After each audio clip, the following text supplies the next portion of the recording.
Hello and welcome back to my channel. Today I'll be doing an in-depth look on how to host a K-pop group order. Little disclaimer, this is just an album group order. I will probably cover photocard group orders in a different video because this video is already way too long. Also another disclaimer, this is how I do my album group orders. This is not like the law or any rules that you have to follow. This is just something that I've honed and it works every time now. I made a lot of mistakes while I'm doing group orders, and this is just sort of what I've learned from all of those, and it does work these days. So I hope that you guys enjoy and can sort of host your own group orders after watching this video. Okay, this is sort of a breakdown of what this video is going to include. So there'll be a small introduction on what is a group order, and then there'll be sort of starting the group order, getting it out there, then people are joining, what to do then, and then sort of buying the albums, the things you'll need to pack them and sort them and send them, then when the albums arrive, what to do then, and then posting them off to your buyers, ensuring people are happy, and then it's just some tips that I found during my group order time. So what is a group order? It is basically when people order from an individual and the individual will put all of the albums into one order, and then it reduces shipping and import costs such as customs, so people can split that with other people and not pay a huge amount individually. And sort of again, why is it reduces shipping, and then people can also have their bias with the photocard sorting, as there's a lot higher chance to pull the person you want when there's like 20 plus instead of just the one. A few things to consider before you open a group order is sort of do you have the time, as group orders do take quite a lot of effort and time put into them to make them quite successful. So if you are sitting exams or something when the album comes out, maybe it would be a better idea to sort of wait a little bit until you have the time to do it. From experience, I learned the bad way that it can take your mind off a few important things in your life, but if you feel like you definitely have the time and the energy to put towards it, definitely go for it. And sort of the resources, do you sort of have a little bit of capital beforehand to be able to purchase the supplies that you might need for packing? As most group orders are non-profit and it's very difficult to sort of be able to buy those things to package well if you don't quite have enough funds to start off. I know it's a bit harsh and a bit tough, but that's just what I found with a few group orders. Okay, so part 1, the start. This is the overall starting of the group order, deciding what type of album that you'd like to open the group order for. Like a pre-order is a new release / comeback, or has the album already released. For example, I did a group order recently that was a K-Town For You group order where people could order any album from K-Town For You they wanted. It would just bring down the overall shipping price due to the outbreak currently. And then so the next step would be to make a post about it. I like to make my posts in Photoshop, make them quite eye-catching, so people see it in their timeline on Instagram or Twitter, and they catches their eye, they're interested. I often include the closing date of the group order, the region I'm in, so people in my region can see that it's a group order for them, and people who are outside that region know to probably find a different one. Definitely include what album it is, so include the album art or something. Definitely include the price on there as well. Now when you post it, you'll want to include like a little description, some info on how to join, like should you comment or DM or fill in a form, something like that. I like to include how many participants there are, so that people can see if it's a bigger group order or a smaller one, as people just have preferences on what type they like to join. I also include a price breakdown, the base price, EMS, and domestic shipping, which I will go into later. Okay, now pricing. This is something that I often found a little bit complicated when I was first opening my group orders, and there's definitely sort of a little technique that I developed over some time. So what I like to do is find the base album price from the website that I'm ordering from. For example, K-Town For You, there'll be a listing for the album and it'll usually be around $10 to $11, so I'll convert that to pounds, and then that will be the base album price. Now EMS price, this is the shipping from courier to the group order manager. This I calculate per album to keep it just a little bit fairer. For example, if someone was to order 5 albums, I don't know if I'd charge them the same price as someone buying one, so I calculate that per album, and I'll go into a little bit more detail on how to fully calculate that in a minute. And then domestic price, that is just the shipping from the group order manager to the buyer. Okay, so part 2, people joined, now what? When I do a group order, I always do them on Instagram, as that's just the platform I prefer to use. And when people want to join, they'll DM me and then I will open a group chat. A group chat opens up the line of communication between you and your buyer, so you can get a feel for what they want, and also you can ask any questions and they can ask any questions to you about the group order and what you're planning to do. And the group chat just allows everything to be in one place, so when you do updates and stuff like that, you don't have to send like 50 messages. And also people can chat to each other about the release and share any useful advice that they do have. I always make a spreadsheet as well to fully outline everything that I will need to order. I will be putting a little video in the next few minutes. And then sort of another thing is to keep your post updated with new joiners and buyers updated with anything. Say that you are going to order the albums on a specific date, let them know that's the date when you're ordering them, so they can make any changes to their order before then. So moving on to the spreadsheet again. Within my spreadsheets, I like to ensure that I have all information that I could possibly need to order the albums. For example, their username, the name of the buyer, the number of albums they'd like, any version preferences, and the top 3 preferred cards, and whether they've paid.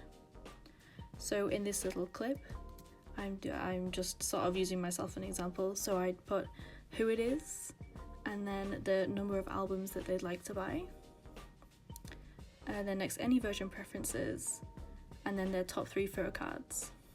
And then I put like the album price as well. Sometimes I just put the price of the base price of the album, and sometimes I like to do sort of the base price of the album times how many they'd like to buy, so 10 times 3 in the example that I've given here. And you'll see that in a moment, and I'm just using my username as an example. So this is me. I did an example of 3 albums, all the versions, and then sort of I used twice as well, since they're having a comeback, support their comeback by their album. And then that's just, most twice albums are £10, and I would just times that by 3. And that is basically all I include on my spreadsheets. And so, moving on to part 3. This is the purchasing, buying the actual albums for the group order. This part can be pretty scary in my opinion, in my past experience. Sometimes I would spend like £1,000 due to the masses of the group order. It can be a little bit shocking, so bear that in mind. So for the purchasing, you'll need to know how many of each version, if you can specify. You add them all to the basket to calculate the EMS. I will go over that in just a moment. And then I always ask that my buyers pay the album price and the EMS in the first payment. EMS can get to like £200, but that £200 will be split between a lot of people, so don't let that scare you. But if you ask them to only pay the album price, you will have to pay that £200 out of pocket.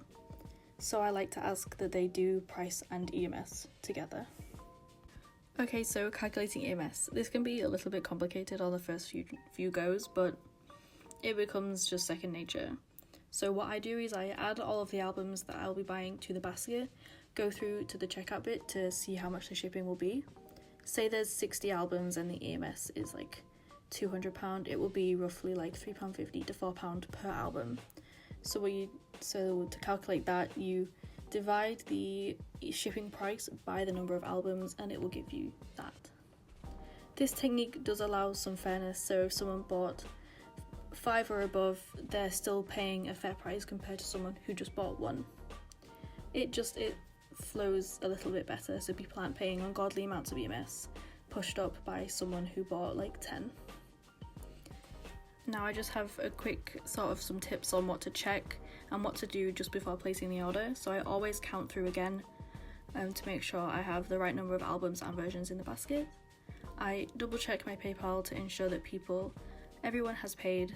I always ask them to include their username or name or a small reference in their PayPal notes so that you can just easily check who has paid and who hasn't. and then the shipping address. Always check that it's correct, because I'm at uni and sometimes I have sent the parcel home to my home address and I've had to travel all the way home to sort the group order, so ensure that your shipping address is correct. Moving on to part 4, this is a very small part. This is just supplies that you might need for packing and sending. So what I use is bubble wrap, mailing bags and sellotape. Bubble wrap I buy in bulk if I'm doing big group orders. For example, my Etsy group order had 77 and that required a lot of bubble wrap, so I bought them in bulk. Mailing bags, they're just thin bags that you put stuff in. Don't really know how to explain them, but they're quite cheap and you can fit quite a lot in them. And the bubble wrap protects the album, since the mailing bag doesn't really give much. I always make sure I add at least 3 or 4 layers around the album so that it's fully protected. Sellotape, I just use normal parcel tape. It's strong, it's nice, it's good protection. And then stickers, fragile stickers. If you add fragile stickers, the postal service is likely to just take a little bit more care with it. So I always make sure that I get those. Any supplies that I use, I'll add the links in the description so that you can have a look at what I use and see if that they would work for you as well. And so that moves us on to part 5, the arrival of the group order. This I always find is a little bit stressful, as usually the boxes arrive pretty dented and it gets in my head that the albums are going to be damaged and I'm going to have to deal with that, but I always ensure that I find a clean, spacious area to put the albums on. You need to remember these are other people's goods. They have paid you and trusted you to keep these albums in a good way. You need to respect that. So ensure the area that you sort them is clean and that you're handling them well. That's just something I remember to do all the time. And then I always count every album and everything in the box and double check with the order I placed to ensure nothing is missing and count if anything's extra. I did get 1 album extra one time and it was fun. But yes, just make sure everything's okay, check for any damage, just check them, ensure that everything is the way it should be. And some useful tips that I've learnt through doing many group orders and being in many group orders is that I always try to open and sort photocards within 2 days of receiving the albums. This just shows your buyers their pulls or any updates they may want with the order, and it just shows that you're proactive and that you care and respect your group order. And it also helps you sort of move on and get to the packing stage a bit sooner. In my experience, I find that using the first come first served system for sorting photocards does not work. For me anyway. They could work for many of the group order managers. I know they use it a lot, but I personally don't. I find it quite unfair in my opinion, because people can't help when they found the group order.